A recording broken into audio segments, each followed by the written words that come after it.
Hi friends, நிறைய பேர் shoulder வந்து அட்டாச் பண்ணுறப்போ ஒரு மிஸ்டேக் பண்ணுறீங்க. என்னென்னா, நம்ம வந்து கரெக்டாக தான் கட்டிங் வந்து பண்ணியிருப்போம், சரிங்களா? கட்டிங் வந்து கரெக்டாக தான் பண்ணியிருப்போம். பிகினர்ஸ்காண்டி தான் நான் சொல்கிறேன். அவங்க வந்து கொஞ்சம் வந்து அப் அண்ட் டவுன்ஸ் வந்து கட் பண்ணுறப்போ, ஸ்டிச் பண்ணுறப்போ எக்ஸாக்டாக வந்து அவங்களுக்கு அந்த பழக்கம் வந்து வந்திருக்காது. அப்படி இருக்கிறவங்க ஷோல்டர் அட்டாச் பண்ணுறப்போ ஃபஸ்ட்டு நெக்லைனில் இருந்து ஃபினிஷ் பண்ணி பாருங்கள். ஓகேவா? ஆம்கோல் சைடு நம்ம அடுத்து ஸ்லீவ் அட்டாச் பண்ணுவோம். ஸோ அதை வந்து கரெக்ட் பண்ணிக்கலாம். ஆனால் நெக்லைன் கிட்ட அப் அண்ட் டவுன்ஸ் இருந்துச்சுன்னா அதை வந்து கிளியர் பண்ணவே முடியாது. இப்போது நான் இதை ஸ்டிச் பண்ணி காட்டுறேன். இந்த இடத்துல கரெக்டாக வச்சுருக்கேன்.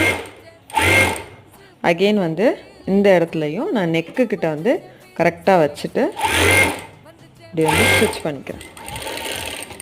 பாருங்கள், இதில் கொஞ்சமாக இருந்தாலும் இதை ஸ்லீவ் கட் பண்ணுறப்போ நம்ம வந்து சரி பண்ணிடலாம். தேங்க்யூ.